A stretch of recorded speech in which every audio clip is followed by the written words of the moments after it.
El Aragón vaciado. Que no me quiero ir, por ello digo cantando que se puede vivir aquí, si lo buen broimos fincando.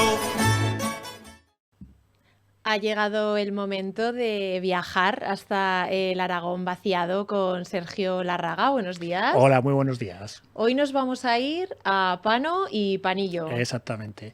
Nos vamos a la provincia de Huesca, a la comarca de Ribagorza, ya casi lindando con Sobrarbe, y dentro del término municipal de Graus. Como luego veremos, Graus es un término municipal que hay muchísima dispersión de muchos núcleos.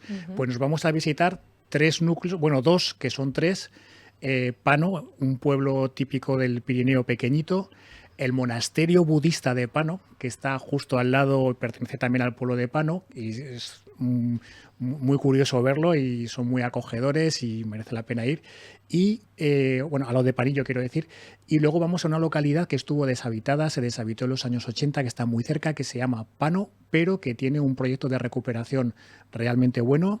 Han recuperado ya casi la mitad del pueblo e incluso ha pasado de ser un pueblo deshabitado a tener oficialmente 4 habitantes. Son 3 historias sobre la despoblación, con final yo creo que feliz, muy bueno, en un entorno pues muy bonito de Ribagorza y Sobrarbe, y se puede llegar perfectamente por carretera hasta Panillo, incluso Pano. Desde Huesca pues te puede costar, desde la ciudad de Huesca, 1 hora y cuarto a lo mejor, y desde Zaragoza pues échale 2 horas, pero merece la pena, como vamos a ver. Bueno, siempre nos llevas a destinos preciosos porque Aragón es muy bonito. Está lleno de sitios así. Y vale la pena visitar, así que ¿dónde vamos hoy primero? Pues bueno, primero vamos a ver cómo es demográficamente la zona, luego iremos a Panillo, a ese monasterio y a Pano. Demográficamente hemos dicho que es una zona muy dispersada porque tiene el término municipal de Graus, tiene hasta 22 núcleos diferentes dentro del término municipal. Nosotros vamos a ver Panillo con estos dos y Pano. La mayor parte de la población de Graus, del término municipal, que son 3.400 habitantes, la mayor parte viven, unos 2.700, en el núcleo de Graus. Y los otros 600 más o menos se distribuyen entre esos 21 núcleos diferentes. En el caso nuestro, Panillo, pueblo y monasterio, las dos cosas juntas, tienen 82 habitantes, de los cuales 34, dicen las estadísticas, que viven en un núcleo, y en zona diseminada 48, es decir, más o menos viene a decir que el conjunto son 82 habitantes, que en el pueblo originario viven unas 35 personas y que en el monasterio, sobre todo, que está justo al lado, pues a lo mejor unas 40 o 50 personas, junto 80. Pano, como digo, estuvo deshabitado. La última habitante de Pano, que fue una señora, tuvo que dejar el pueblo en los años 80, con el pueblo prácticamente derruido ya. El pueblo pues prácticamente se perdió, pero pasó por ahí un ciudadano alemán, se enamoró de la zona, realizó un proyecto a través de una fundación y hoy ha recuperado una buena parte del pueblo. De hecho, tiene 4 habitantes. Estamos hablando de núcleos muy pequeñicos. No podemos hablar de densidad de población de estos grupos porque son muy pequeñicos. Graus tiene una densidad de población de 11 habitantes por kilómetro cuadrado, pero aquí los núcleos pequeños, pues evidentemente más pequeña. Y la evolución de la población pues es la típica del Aragón vaciado en estos 3 núcleos, teniendo en cuenta que el vaciamiento de Pano fue absoluto. Total. Y afortunadamente ahora se ha recuperado a través de esta fundación. Y al estar involucrados los monjes, esta nueva población del Pano recuperado, ¿es joven la población o sigue siendo una media alta? Los datos que tenemos son del término de Graus. Entonces, la población del término municipal, oficialmente, teóricamente, sobre el papel, está un poquito más envejecida que la media aragonesa. Pero claro, esto va por barrios. Está mucho más rejuvenecida en el núcleo de Graus, que es el núcleo grande, y los núcleos pequeñitos pues están bastante más envejecidos. Pero evidentemente, si tuviéramos las estadísticas solo de Panillo, ¿sí?, solo del núcleo de Panillo, añadiendo la zona del monasterio, pues veríamos que está pues muy rejuvenecida, porque efectivamente tiene los monjes budistas que viven ahí todo el año y además reciben un montón de visitas e incluso celebran el Año Nuevo dentro de poco, a principios de febrero. Ellos tienen su fiesta de Año Nuevo que la hacen abierta a todo el mundo con sus ritos. Ellos van con sus túnicas naranjas, con sus ofrendas a Buda. Es una cosa muy curiosa, pero son muy acogedores. Entonces te invitan a estar ahí y tú estás en medio de la ceremonia y puedes combinar perfectamente pues estar en un pueblo típico del Pirineo, que es Panillo Pueblo, pasas al monasterio que está al lado, de repente te ves involucrado en un ambientazo oriental que para qué, y budista, e incluso puedes ver la experiencia de Pano, que cómo se recuperó. Hay una iglesia que la van a recuperar también, una ermita importantísima que fue un monasterio importante en su momento, una zona muy maja para ver. Qué combinación total más llamativa, ¿no? Mezclarlo, no solo lo antiguo y lo moderno, sino lo antiguo y el lejano oeste, dos culturas lo diferentes, exótico. La occidental con la oriental, pero además cuando decimos hay un monasterio en el Pirineo, todos pensamos monasterio cristiano, sí, románico. No, pues este es de los años 80 del siglo XX, decorado a tope y budista, o sea, y además con sus principios y tal. Que no celebran el 2024 ellos. No, ellos están más adelantados. Yo no estoy seguro, creo que va por el 2150 y algo, por ahí. No llevan ventaja. Y me parece que no los vamos a alcanzar. Decías que la dispersión en este caso es En el término municipal es muy grande. De hecho, Panillo, el pueblo y el monasterio están prácticamente juntos, y Pano está, pues no sé, igual está a 4 kilómetros solo de Panillo, pero dentro del término municipal de Graus, la verdad es que hay 22 núcleos diferentes. El potente es Graus, como decimos, unos 2.700 habitantes, pero son 22 núcleos pequeñitos, la población está dispersada y hay que atenderles, porque los servicios públicos de sanidad, carreteras, educación, hay que llevarlo a todas partes. Y eso hace que el servicio público en Aragón sea más costoso. Por eso siempre decimos que Aragón tiene unas especiales circunstancias demográficas y territoriales que a la hora de la financiación de la comunidad autónoma deberían tenerse en cuenta, porque esa es nuestra realidad. Claro, hay muchos pueblos así pequeños, dispersos, a los que hay que llegar igualmente. Y además en estos pueblos pequeñicos normalmente hay gente muy mayor. Por lo tanto, las comunicaciones, las conexiones, la conectividad, el teléfono, el médico sobre todo, tiene que estar bien. Entonces esa es nuestra realidad y con eso es con lo que tenemos que lidiar en Aragón. Mencionabas el monasterio, que recibe muchos visitantes, es un motor turístico, pero total. ¿Cuál es la actividad económica de la zona? Bueno, tradicionalmente son núcleos chiquitines, pues tradicionalmente era la agricultura y la ganadería. Agricultura también y ganadería condicionada por la orografía, porque estamos hablando de zona por lo menos prepirenaica o pirenaica, y también por el clima, que evidentemente es más frío que aquí. Lo que ocurre es que esta estructura económica, pues como ha pasado en muchas partes del Pirineo, ha rotado hacia el sector servicios. Entonces las afiliaciones de seguridad social, tanto de régimen general como red autónomos, nos ofrecen un panorama de un sector servicios bastante amplio, la mitad, todavía con un peso del sector primario, agricultura y ganadería, pero mucho más abajo, y luego también nos haría algo de industria, pero es porque tira Graus, ¿sabes? Pero estos pueblos pequeñicos, pues prácticamente algo de agricultura y ganadería, pero sobre todo es el sector servicios los que tiran. ¿Qué se cultiva en este clima prepirenaico? Pues fíjate, normalmente en las zonas más llanas suele ser cereal, grano para cereal, pero hay una cosa muy curiosa que luego veremos en Panillo, que nos habla precisamente de lo que se cultivaba, y es que en Panillo está, como luego veremos, el molino de aceite más grande de Aragón. Y está totalmente conservado perfectamente, del siglo XIX, de 1882 o por ahí, y eso pues nos habla de cuál era el cultivo predominante en esa zona. Claro. Pues sin más, vamos a ir visitando uno a uno los núcleos que nos has traído hoy. Cogemos el coche, salimos de Graus, cogemos la carretera hacia Panillo y el primer núcleo que vamos a encontrar es Panillo Pueblo, muy cerca, carretera asfaltada perfectamente, no hay ningún problema.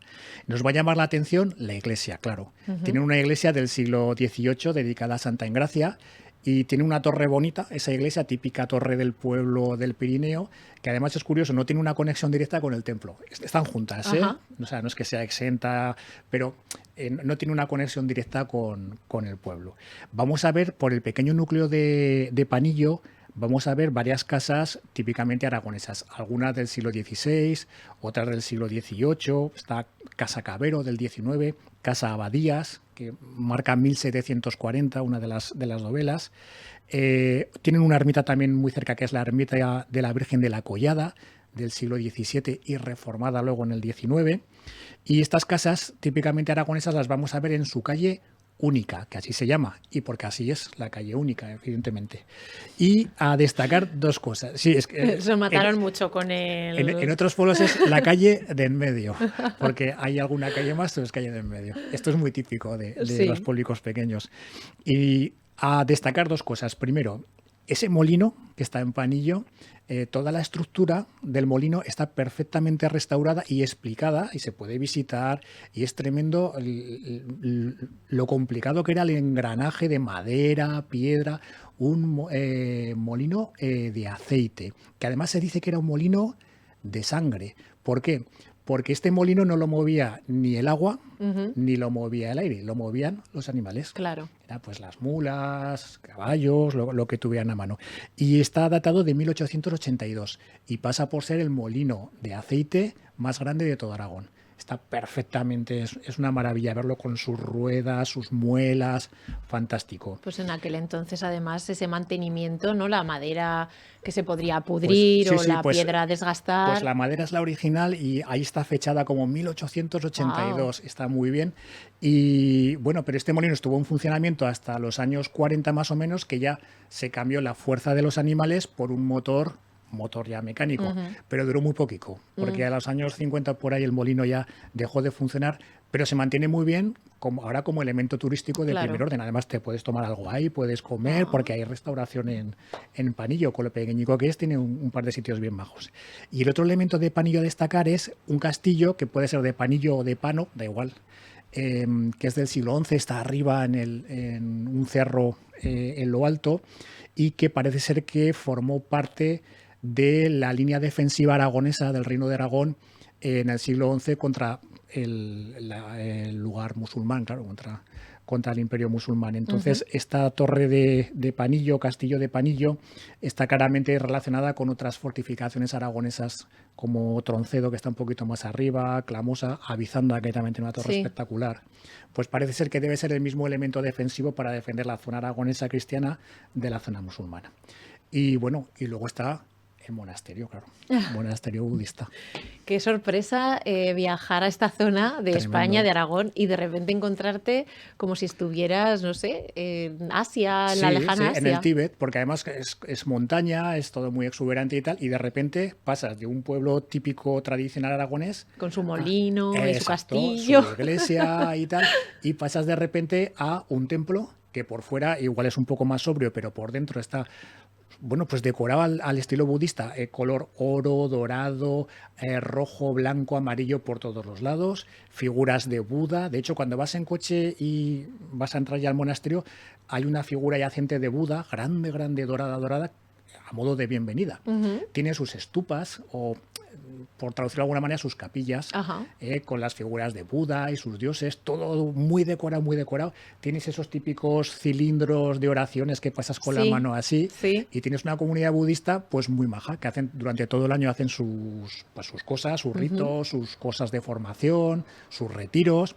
Y no es difícil estar en medio del Pirineo y ver un señor con una túnica naranja. Y pues es un monje budista. Unos son orientales, otros son europeos. Eso iba a preguntar, ¿no? Si en este tiempo han convertido, o sea, han viajado hasta aquí monjes también europeos, no solo orientales. Yo creo que es un centro así como de formación religiosa prestigiosa para ellos, pero muy abiertos. De hecho, ellos cumplen el Año Nuevo ahora la primera semana de febrero y es un acto en el que puede participar todo el mundo. Ellos hacen sus ofrendas de comida budistas a sus dioses, pero está lleno de un montón de gente, sobre todo gente joven que se apunta. Y solo nos quedaría ver esa actuación en Pano que nos has comentado que se está recuperando. Sí, Pano deshabitado en los años 80, un señor alemán se enamora del lugar, ha recuperado la mitad del pueblo con muchísimo respeto medioambiental y con muchísimo respeto a la estructura de las casas, las fachadas y tal. Es la Fundación Pano y queda pues por reconstruir alguna casa que todavía queda y una iglesia que tienen también ahí muy bonita. Y luego ahí encima, justo de Pano, justo encima, está una ermita que debió de ser el antiguo monasterio de San Juan de Pano. Espectacular, ¿eh? O sea que es una zona al lado de Graus, además, que a Graus iremos también porque merece la pena, esa localidad es espectacular también. Pero si os veis por este lado ya veis Panillo, el monasterio budista de Panillo y esta localidad de Pano que es chiquitina y ya con 4 habitantes de manera oficial. ¿Esos 4 habitantes viven, trabajan, se dedican a la reconstrucción? No lo sabemos. Yo pienso que es gente de esta fundación y que están reconstruyendo ahí. No sé exactamente si tiene formato turístico ya alguna de las casas, igual es turismo rural. Yo he estado, es espectacular, ¿eh? O sea, muy bonito, muy pequeñito, muy acogedor, muy cuidado y ya te digo, muy respetuoso con el medio, con las estructuras construidas ya. Entonces, oficialmente hay 4 habitantes. A lo mejor en la práctica, pues igual son menos o lo que sea. Claro. Pero yo pienso que será gente de la propia fundación. Pues Sergio Larraga, como siempre, acercándonos a estos rincones preciosos de Aragón. Hoy han sido Pano y Panillo. Muchas gracias por acompañarnos. Vosotros. Y continuamos con más contenido. Que en esta val tan polida ni ripio vieva que presinar para ganarse bien la vida, que sí, que aquí me planto yo, pues entre ovejas y vacas, madera, sierra para un simons, no hay por qué brincarle casa.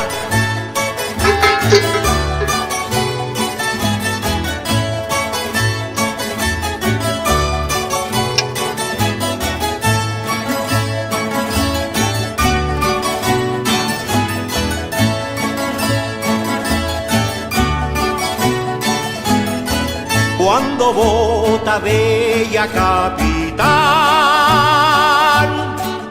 yo me siento en un forao, vindo a la chen correr y chilar, entre formigón armao, que no, que aquí me planto yo, pues los turistas que plegan en furnos, tiendas, pasios tals, los dixan buenas pesetas.